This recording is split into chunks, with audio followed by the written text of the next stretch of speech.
مرحبا بكم في قناة الملكة سوسن النجار.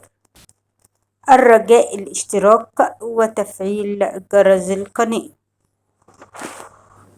مسابقة دينية. أين فرضت الصلاة على المسلمين أول مرة ومتى؟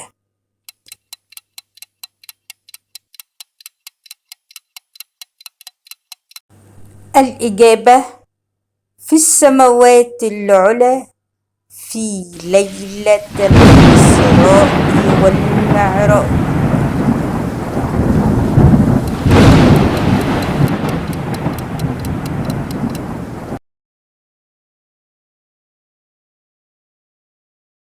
ما هي السورة القرآنية التي تخلو من البسملة في بدايتها؟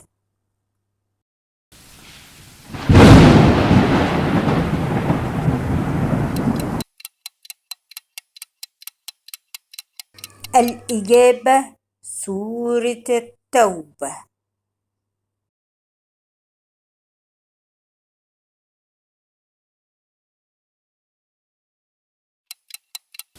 كم مرة جاء ذكر الجنة في القرآن الكريم؟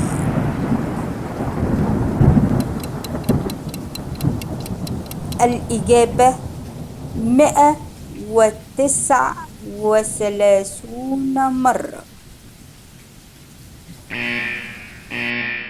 انتهت المسابقة. مرحب بكم في قناة الملكة سوسن النجار.